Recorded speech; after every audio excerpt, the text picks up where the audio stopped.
খাবার টেবিলে বসে মাকে চোখ দিয়ে ইশারা করে বললাম আমার কথাটা বাবাকে বলার জন্য। মা ভয়ে ভয়ে বাবাকে বলল, তোমার ছেলে নাকি বন্ধুদের সাথে কক্সবাজারে ঘুরতে যাবে, সেখানে কয়েকদিন থাকবে, ওর নাকি 10,000 টাকা লাগবে।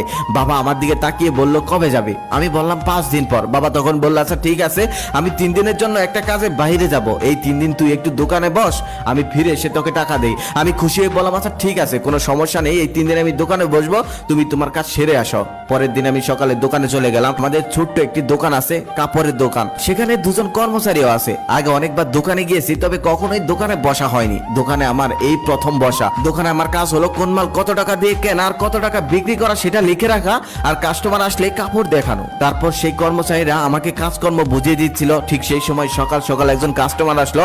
সে এসে 20-25টা শার্ট দেখলো, তবে একটাও তার পছন্দ হলো না। অবশেষে সে চলে গেল। আমি বিরক্ত হয়ে কাপড়গুলো গোছাচ্ছিলাম, তখন একজন কর্মচারী এসে বলল, ভাইয়া বিরক্ত হলে চলবে না, সবসময় হাসি মুখে থাকতে হবে। কিছু কিছু কাস্টমার এসে দোকানের সমস্ত কাপড় দেখে ফেলবে, তবে একটাও নিবে না, কিচ্ছু করার নেই, তারপরেও হাসি মুখে থাকতে হবে। তার কিছুক্ষণ পর আরেকটা ছেলে আসলো। সে এসে প্যান্ট দেখতে চাইলো। আমি তাকে কয়েকটা প্যান্ট দেখালাম। তারপর সে একটা প্যান্ট পছন্দ করলো। সেই প্যান্টটার কেনা দাম ছিল 1200 টাকা। আমি তার কাছে 1500 টাকা চাইলাম। সেই প্যান্টটা সে কিছুক্ষণ নাড়াচাড়া করে 300 টাকা বলল। আমার রাগি শরীরটা জ্বলতেছে। 1200 টাকা কেনা প্যান্ট 300 টাকা বলতেছে, তবে কিছুই বলতে পারছি না। তারপরে হাসি মুখে বললাম, না ভাইয়া দেওয়া যাবে না, এই প্যান্টটা তুমি 1400 টাকা হলে নিতে পারবে। ছেলেটা চলে গেল। তার কিছুক্ষণ পর আরেকজন মহিলা আসলো।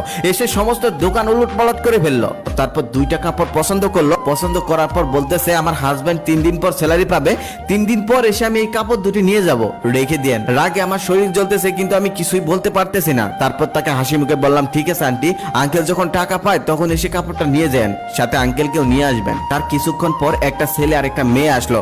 দেখেই মনে হচ্ছিল তারা গার্লফ্রেন্ড বয়ফ্রেন্ড। এসে অনেক ভাব দেখাচ্ছিল। এক কর্মচারীকে বলল, তোদের দোকানের সব থেকে ভালো কাপড় চোপড় গুলো আমাকে দেখা। তারপর সে অনেকগুলো কাপড় চোপড় দেখালো। অনেকগুলো কাপড় চোপড় দেখার পর সে বলল, তোদের দোকানে আর ভালো কোনো কাপড় নেই? কর্মচারী তখন বলল, না ভাইয়া, আমাদের দোকানে এর থেকে ভালো কাপড় চোপড় আর নেই। তখন সে বিরক্ত হয়ে বলল, দূর, ফকির নিয়ে একটা দোকানে এসেছি, শুধু শুধু সময় নষ্ট করলাম। তখন আর সহ্য করতে পারলাম না, মুখ ফুটে বলেই ফেললাম, ভাইয়া আপনি তো বড় লোকের পোলা, তাহলে এখানে কেন এসেছেন?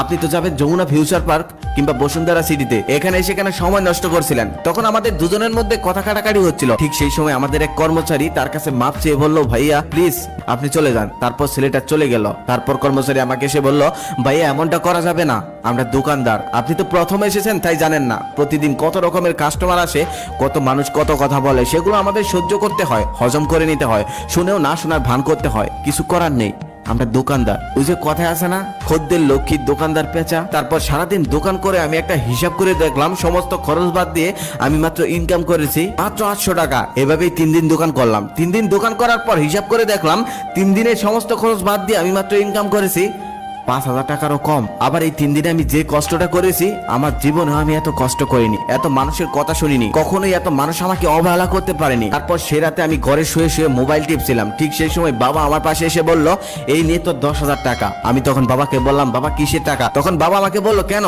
তুই না বন্ধুদের সাথে কক্সবাজারে ঘুরতে যাবি, সেখানে না টাকা লাগবে? তখন আমি বললাম, না বাবা, আমি ঘুরতে যাব না।